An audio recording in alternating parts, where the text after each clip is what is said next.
Oui, c'est le commencement d'une nouvelle vie en 1911.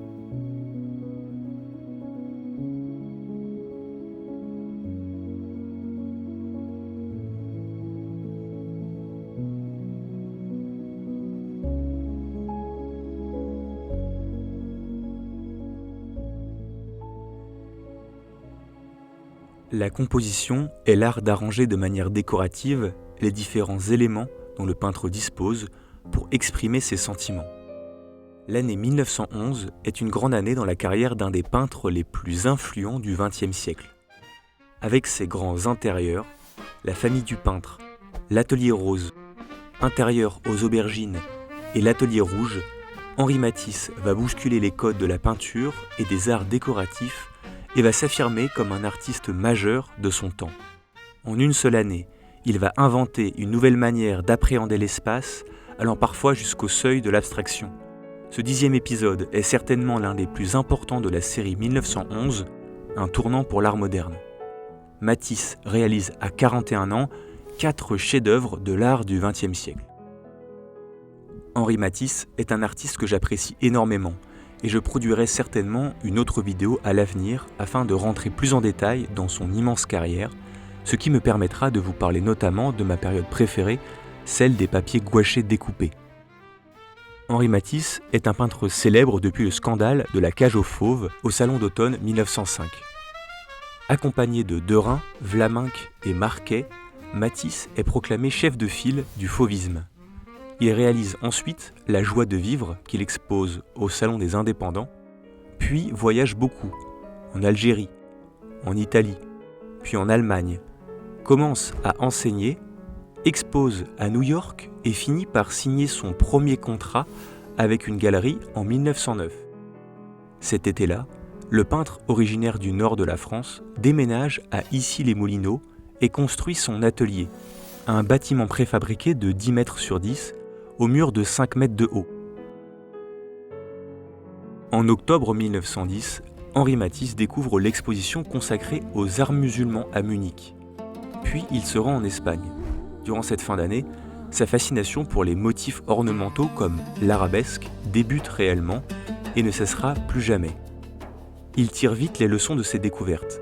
La planéité du support, l'agencement des tissus, la puissance décorative des formes répétées sur un fond d'une couleur opposée.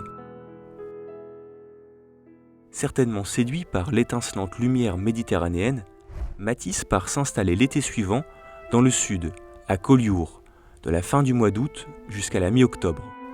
Il renoue avec un lieu fondateur, témoin des débuts du fauvisme 6 ans plus tôt, un lieu de retraite essentiel pour achever, comme il l'écrit en septembre 1911, dans une lettre à Ivan Morozov, un travail décoratif important.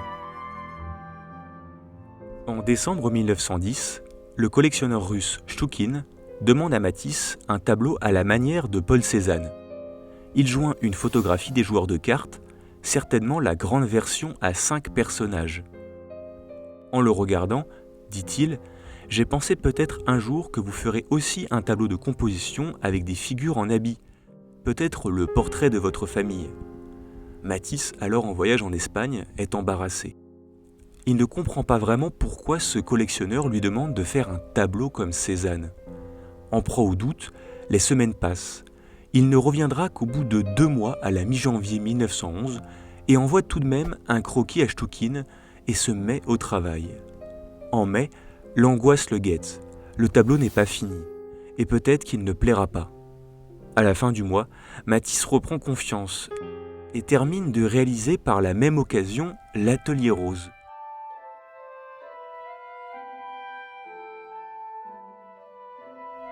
Ces 2 tableaux sont complémentaires. D'un côté, la famille, de l'autre, l'atelier. C'est ainsi qu'ils incarnent le quotidien de l'artiste. Réunis dans le salon, autour de la cheminée, ses fils Pierre et Jean, vêtus entièrement de rouge, jouent aux dames pendant que sa fille Marguerite, dans une élégante robe noire et tenant un livre broché, prend la pose et nous regarde. À l'arrière-plan, sa femme Amélie est en train de coudre. Les motifs sont partout. sur la tapisserie, les fauteuils, l'encadrement de la cheminée, la robe d'Amélie et les tapis aux couleurs primaires. Ces 2 premières peintures de la série nous montrent un Matisse qui ne s'exprime pas pleinement. Même si l'on observe déjà l'importance accordée aux motifs décoratifs, Matisse répond à une commande et trouve un juste milieu entre ses idées esthétiques et les contraintes imposées par le mécène. Peut-être trouvera-t-il plus de liberté lorsqu'il fera disparaître la présence humaine des grandes compositions. Jusqu'alors, ses tableaux les plus connus représentent toujours des personnages intégrés dans un décor ou un paysage.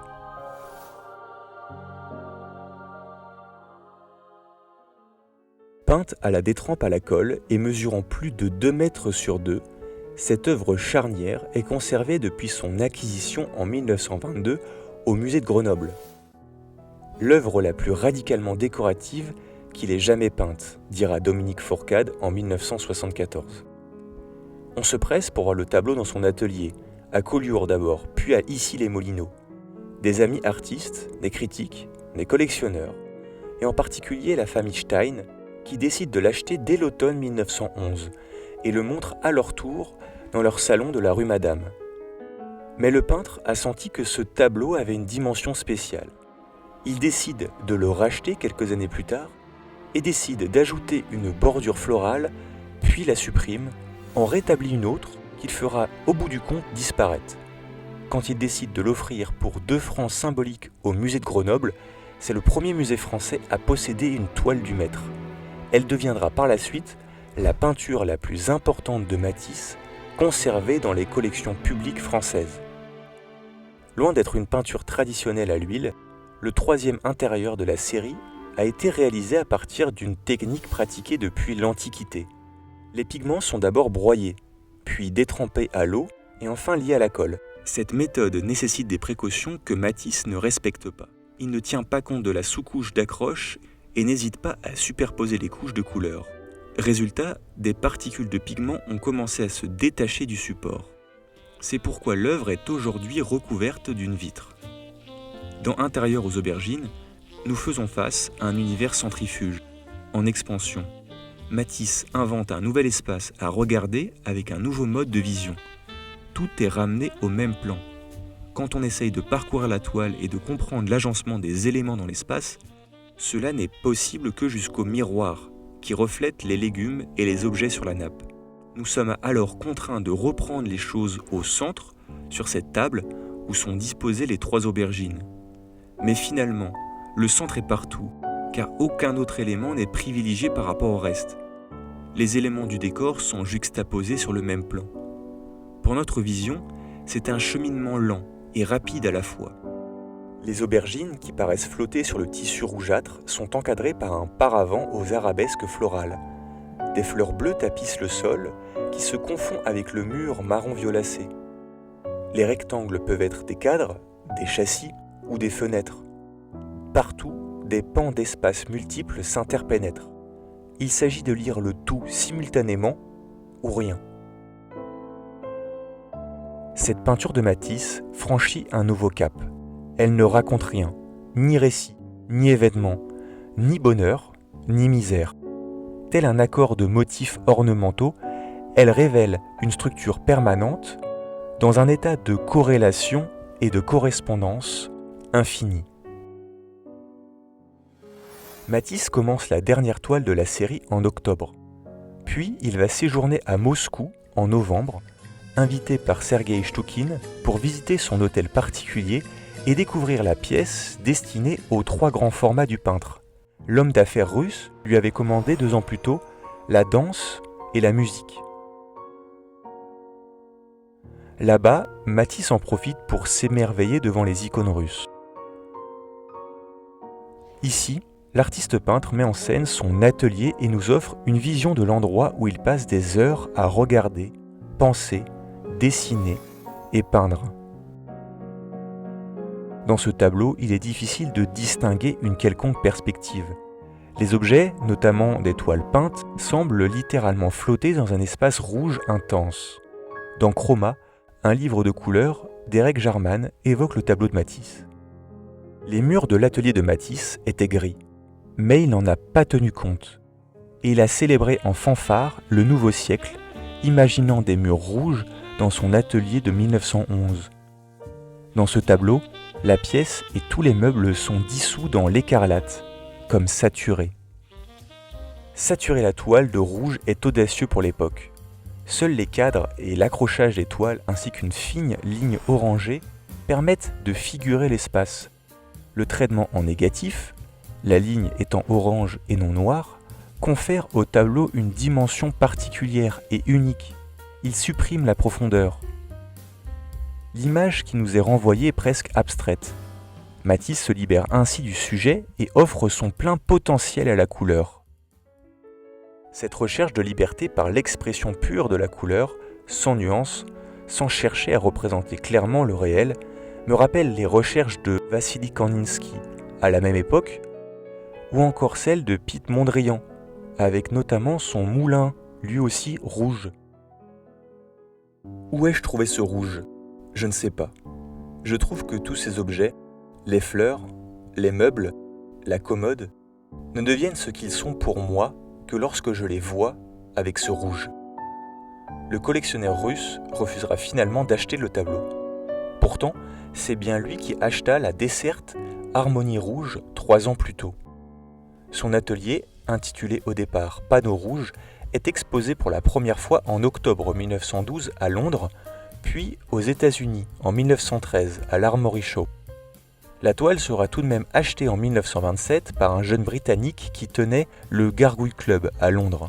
Elle fut acquise par le MoMA en 1949, 5 ans avant la mort du peintre. Durant cette année 1911, Matisse est parvenu à une radicalité inouïe. Ses grandes compositions amènent à une transaction presque fantastique qui fusionne l'espace plastique de l'espace réel. Tel un hymne au décor, ces 4 grandes compositions, réalisées en une seule année, incarnent une étape décisive dans la carrière d'Henri Matisse. Il cherchera toute sa vie à simplifier la peinture, en allant à l'essentiel et en privilégiant l'harmonie des motifs et la juxtaposition des surfaces colorées. Cette série renommée Intérieur symphonique est aujourd'hui dispersée dans 3 pays et ne sera certainement jamais réunie. Profitons tout de même de l'exposition Matisse au Grand Palais à Paris qui vient d'ouvrir ses portes ce 24 mars pour découvrir les dernières fulgurances créatives de l'artiste français le plus influent du XXe siècle. Je vous invite à vous abonner pour ne pas rater les prochaines vidéos et à découvrir les autres épisodes de la série. Enfin, soyez libre de laisser votre ressenti en commentaire en mentionnant par exemple votre œuvre préférée de Matisse.